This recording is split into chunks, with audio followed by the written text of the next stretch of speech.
हिमाचल अभी अभी देख रहे हैं आप। मैं हूं आपके साथ अवंतिका खत्री। वक्त है इस वक्त की बड़ी खबरों पर बात करने का। चलिए सबसे पहले बात करेंगे सीएम जयराम ठाकुर के दिल्ली दौरे की। सीएम बीते दिन दिल्ली गए हुए थे और वो कल यहां से वापस हिमाचल आएंगे। लेकिन इसी बीच सीएम जयराम ठाकुर लगातार जो है केंद्रीय मंत्रियों से मिल रहे हैं। आज भी सीएम जयराम ठाकुर ने नई दिल्ली में केंद्रीय रेल मंत्री अश्वनी वैष्णव के साथ एक बैठक की। बैठक में केंद्रीय खेल, सूचना एवं प्रसारण मंत्री अनुराग ठाकुर भी मौजूद रहे। सीएम ने केंद्रीय रेल मंत्री से राज्य में रेल नेटवर्क के विस्तार का आग्रह किया है। उन्होंने कहा कि राज्य सरकार ने भानुपाली बिलासपुर रेल लाइन पर काम को गति देने के प्रयास किए हैं ताकि इसे जल्द पूरा किया जा सके। साथ ही केंद्रीय मंत्री से इस रेलवे लाइन पर काम में भी तेजी लाने का अनुरोध जो है उनके द्वारा किया गया और लेह तक इस लाइन का विस्तार रणनीतिक दृष्टि से उनका कहना है कि बेहद अहम है। साथ ही सीएम जयराम ठाकुर ने केंद्रीय मंत्री को अवगत करवाया कि लाइन पर पूर्ण सर्वेक्षण पूरा हो चुका है और इस मामले में आगे की कार्रवाई करने का आग्रह किया गया है। सीएम जयराम ठाकुर ने बद्दी चंडीगढ़ रेल लाइन पर भी तत्काल कार्य प्रारंभ करने का अनुरोध आज के केंद्रीय रेल मंत्री के साथ किया और उन्होंने कहा क्योंकि हिमाचल प्रदेश की ओर से भूमि अधिग्रहण का जो काम है वो पूरा किया जा चुका है और ये बद्दी अमृतसर कोलकाता गलियारे से जुड़ने और राज्य के औद्योगिक क्षेत्र में औद्योगिक गतिविधियों को बढ़ावा देने में काफी ज्यादा जो है अहम साबित होगी। साथ ही उन्होंने बद्दी की ओर से काम शुरू करने का भी आग्रह किया है और औपचारिकताएं पूरी कर ली गई हैं इस प्रोजेक्ट की, आपको बता दें। साथ ही उन्होंने जगाधरी पांवटा साहिब रेलवे लाइन पर भी सर्वेक्षण करने का अनुरोध किया जो काला अम्ब औद्योगिक क्षेत्र को बद्दी अमृतसर कोलकाता कॉरिडोर से जोड़ने में मदद करेगा। उन्होंने रेल मंत्री से कालका शिमला रेलवे ट्रैक को अपग्रेड करने का भी आग्रह किया। आपको बता दें कि कालका शिमला रेलवे ट्रैक जो है हेरिटेज है कहीं ना कहीं और हर साल काफी ज्यादा सैलानी भी इस रेल मार्ग का इस्तेमाल करते हैं और खूबसूरत वादियां घूमने के लिए आते हैं। तो कहीं ना कहीं अगर हम पर्यटन की दृष्टि से बात करें तो काफी अहम है ये ट्रैक भी। और साथ ही उन्होंने कहा कि ट्रेन में नए कोच भी जोड़े जाएं और मौजूदा कोच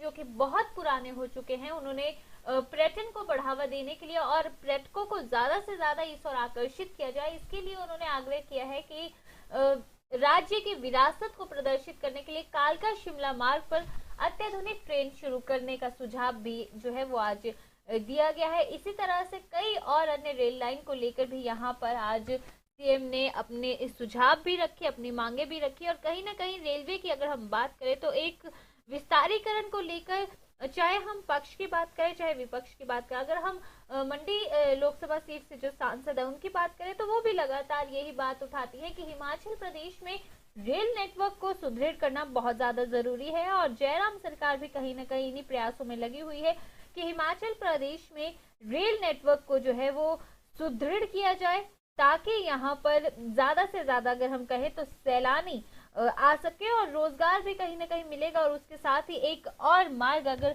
सड़कों की बात करें तो जिस तरह से बर्फबारी हो रही है इन दिनों, कहीं ना कहीं बर्फबारी की वजह से बहुत सारे सड़क मार्ग जो है बंद हो जाते हैं, तो ऐसे में रेल मार्ग जो है बहुत ज्यादा सहयोग यहाँ पर कर सकता है आम जनता को भी और साथ ही साथ सैलानियों को भी।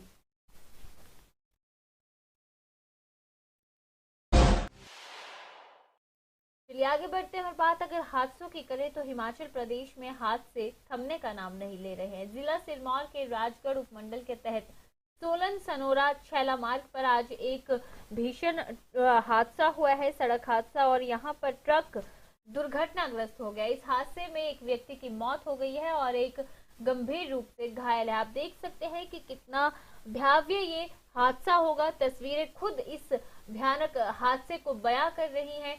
ट्रक दुर्घटनाग्रस्त होकर कई हिस्सों में बट गया है।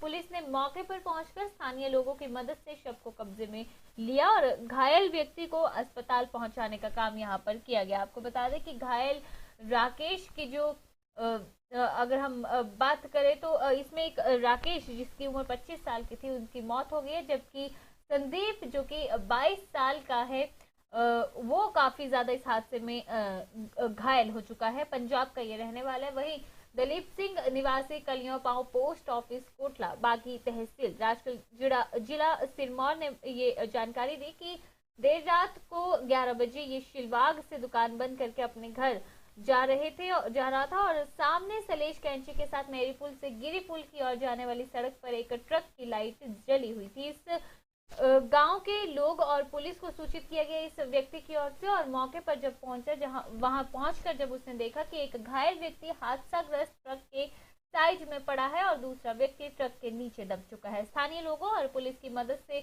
घायल व्यक्ति को अस्पताल पहुंचाया गया जबकि दूसरे व्यक्ति की मौके पर ही मौत हो गई थी। वहीं डीएसपी राजगढ़ जो है उन्होंने इस हादसे की पुष्टि की है।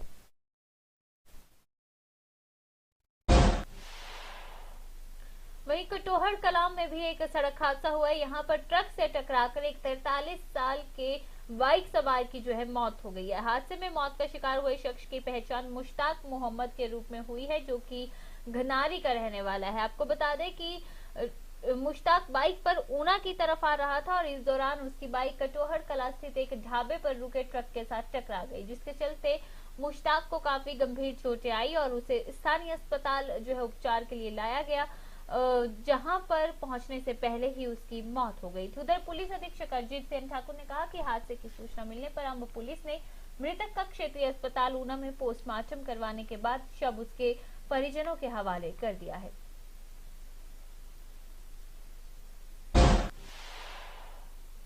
खेल जगत के लिए आज एक बुरी खबर सामने आई है। भारतीय टीम के पूर्व कप्तान रहे पूर्व हॉकी ओलंपियन पद्मश्री और अर्जुन अवार्ड के सम्मान से नवाजे जा चुके चरणजीत सिंह का आज सुबह निधन हो गया। पद्मश्री चरणजीत सिंह 92 साल के थे और पिछले लंबे अरसे से ऊना में जो है उनका स्वास्थ्य काफी खराब चल रहा था। ऊना में उन्होंने अपने घर पर गुरुवार सुबह अंतिम सांस ली और सुबह 5 बजे आपको बता दें कि सुबह के समय उन्होंने अपने प्राण त्यागे हैं। चरणजीत सिंह ऊना जिला मुख्यालय के पीर निगाह रोड पर रहते थे। उनका जन्म 3 फरवरी 1931 को जिला ऊना के मैडी में हुआ था।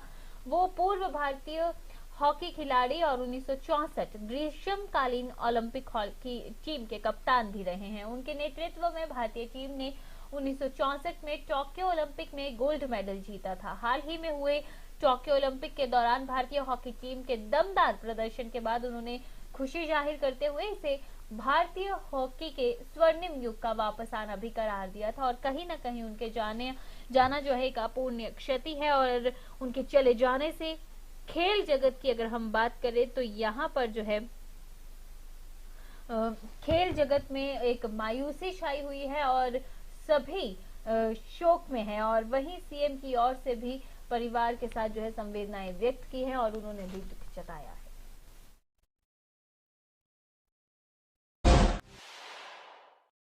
चलिए आगे बढ़ते हैं और बात अगर राजनीति की करें तो आज सांसद सुरेश कश्यप की ओर से एक प्रेस कॉन्फ्रेंस की जाती है जहां पर तमाम मुद्दों पर जो है वो अपनी बात रखते हैं। जिस तरह से अभी 25 जनवरी को जो सरकार की ओर से फैसले लिए गए हैं उन मुद्दों पर अपनी बात रखते हैं और साथ ही यहाँ पर विपक्ष पर भी जमकर हमला कहा गया है सुरेश कश्यप की ओर से। आपको बता दें कि प्रदेश में अगर हम पुलिस कांस्टेबल की बात करें तो उनकी मांग को लेकर भी आज सुरेश कश्यप ने अपनी बात रखी और उन्होंने कहा कि प्रदेश में पुलिस कांस्टेबल ही एक ऐसी श्रेणी है जिसकी नियुक्ति नियमित रूप से की जाती है। बाकी सभी श्रेणियों को अनुबंध आधार पर नियुक्त किया जाता है। 2015 से पहले नियुक्त कांस्टेबल को 2 साल के बाद अगला उच्च वेतनमान दिया जाता था, लेकिन पूर्व सरकार के कार्यकाल के दौरान 2015 में कांस्टेबल को उच्च वेतनमान मिलने की अवधि को 2 से बढ़ाकर 8 साल कर दिया था।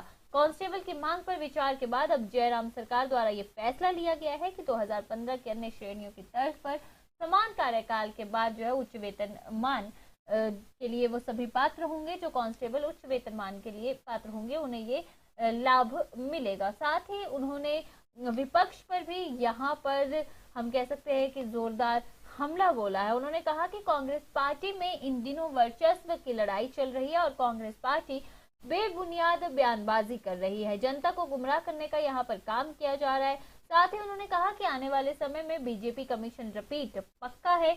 जनता कांग्रेस पार्टी की सच्चाई को जानती है और उनकी सच्चाई को जानते हुए ही जनता इस बार भी बीजेपी के नाम पर ही मुहर लगाएगी।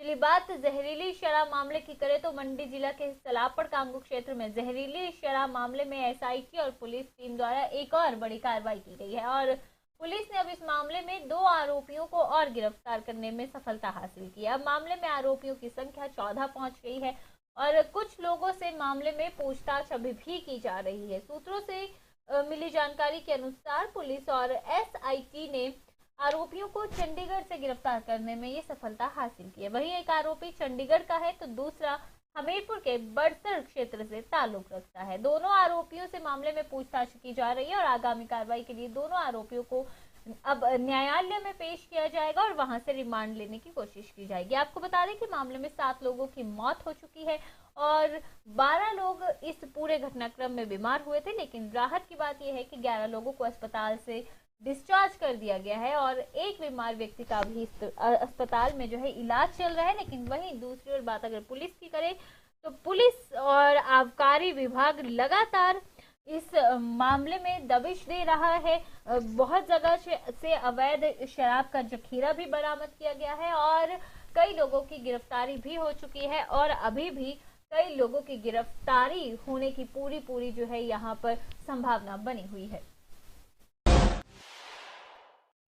तो चलिए इस बुलेटिन में फिलहाल के लिए बस इतना ही। मुझे दीजिए इजाजत। नमस्कार। पिया तो रखे सारा अभिमान, पिया तो बीती यादों से नाता सहेजना सीखा, हाथ थाम कर जिनके चलना सीखा, गिरने लगती जब तो उनसे संभलना सीखा। पिया तो रखे सारा अभिमान, उनकी डांट से खुद को तराशना सीखा। पिया तो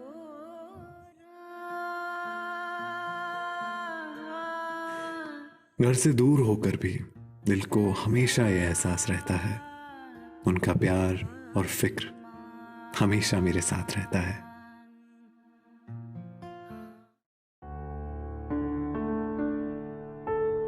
भूषण ज्वेलर्स, अनमोल रिश्तों के लिए।